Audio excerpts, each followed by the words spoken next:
AM620 WTMJ. We love drinking beer in these parts, and apparently we have quite a thirst when it comes to reading about it, too. Milwaukee area author Paul Bylas, he's finding that out with a pair of projects. His first was a photo book of the old Pabst Brewery. He got inside just a few years ago, took some incredible pictures because the plant seemingly stopped in mid-production as Pabst folded, and he put together a really nice picture book. It's a hardcover, and it's now headed for a second printing this after selling 1,000 copies in just a few months.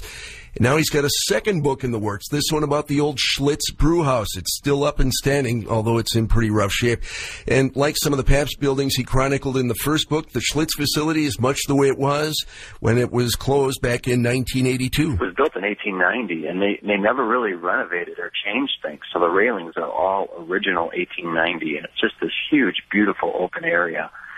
And the book is actually broken into chapters, so there are some laboratories in there, and so you get a good look at some of the research rooms and a lot of other things within the same building, which is just fascinating. And just like the Pabst book, there are some rooms that feel kind of untouched since the workers left. There's just one Schlitz, yeah, nothing else comes near.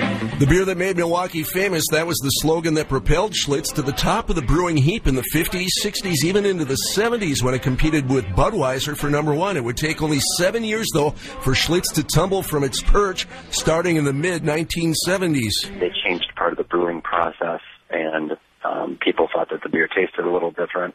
There were some strikes from workers that affected the brewery.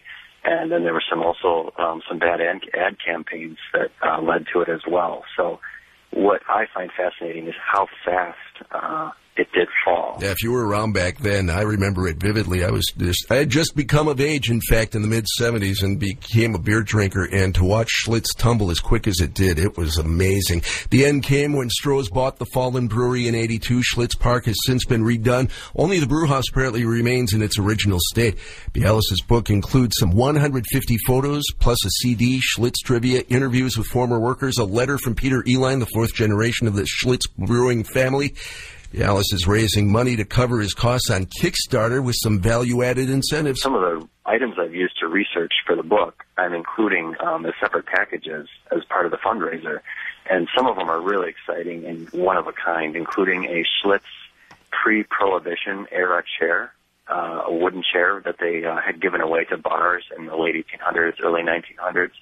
There's a piece of copper that's molded from one of the Schlitz brew kettles.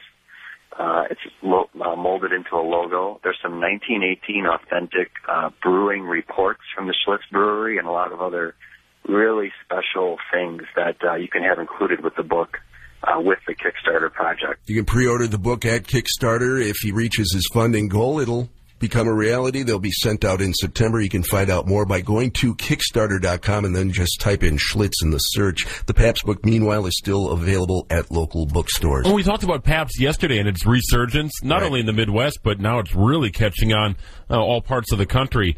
Schlitz is kind of where Pabst was a few years back. I mean, locally, it's grown again in popularity. I mean, it's kind of a trendy thing to drink.